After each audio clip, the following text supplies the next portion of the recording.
बात मत कहो। आप 150 का बेच रहे हो, पक्की बात है, क्योंकि अगला आदमी जानता है ये दुकान मकान परिवार सब इसी से चल रहा है, तो मुनाफा जरूर लेगा, तो उसमें ज्यादा झूठ बोलने की जरूरत नहीं है। महाराज जी, मैं जीवन में ये प्रयास करता हूँ कि धर्म का पालन करूँ, लेकिन अगर कोई व्यक्ति हमारे साथ अधर्म करके छल करके कोई करे तो क्या हमें उसका जवाब देना चाहिए उसी तरीके से या शांत? नहीं, उस तरीके से नहीं देना चाहिए, अपने धर्म से जवाब देना चाहिए, अपने धर्म से जवाब देना। जैसे आप छल कर रहे हो हमारे साथ, हमें पता है, तो हम आपसे बोलेंगे कि देखो आप हमारे मित्र हो, लेकिन आप हमारे साथ ये छल कर रहे हो, या आप प्रमाणित करो ये छल नहीं, और आप छल कर रहे हो, मैं तुम्हें क्षमा करता हूं, लेकिन भगवान तुम्हें क्षमा नहीं करेंगे। जाओ, मैं तुम्हें क्षमा करता हूं, हमारा धर्म है क्षमा करना, मैं क्षमा करता हूं, लेकिन मैं तुम्हें बता दे रहा हूं कि ये जो कर्म तुम कर रहे हो ये छल युक्त है, इसका फल अधर्म है, और अधर्म का फल दंड है। तो हमें कोई इसमें दिक्कत की बात नहीं है। सत्य से चलना थोड़ा कठिन है, पर चला जा सकता है। परंतु महाराज जी, आजकल देखा जाता है कि समाज में जो अधर्म के काम कर रहे हैं वो ही ज्यादा सुखी दिखते हैं। कब तक हमें इसका उत्तर दो? क्या आपको पता है अधर्म करने वाला 4 दिन हाइलोजन की तरह चमकता फिर फ्यूज हो जाता है, और धर्म से चलने वाला दीपक की तरह जलता है, लेकिन कुल परंपरा तक जलता रहता है। तो हाइलोजन की तरह जलना पसंद करोगे या दीपक की तरह? लेकिन ज्यादातर तो लोग आजकल हेलोजन की तरह ही जलना पसंद। तो फिर जल जाते हैं ना। वो जीवन अच्छा कि अपनी साइकिल से चल के जी लो, वो अच्छा।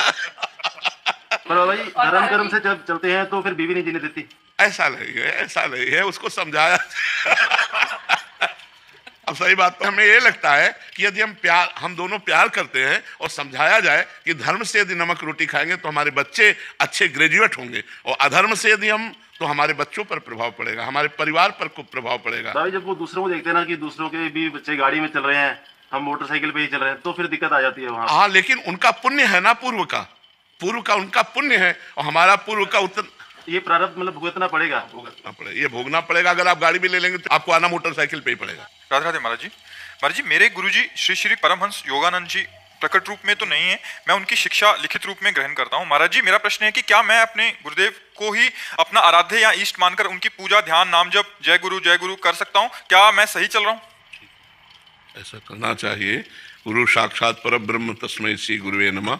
गुरु में पर ब्रह्म बुद्धि, इष्टाकार बुद्धि हो जाए, और गुरु की आज्ञा का पालन करे, और गुरु में ही चिंतन रखे। ध्यान मूलम गुरु मूर्ति, पूजा मूलम गुरु पदम, मंत्र मूलम गुरु वाक्यम, मोक्ष मूलम गुरु कृपा, उसी से हो जाएगा। कोई अलग से साधना की जरूरत नहीं।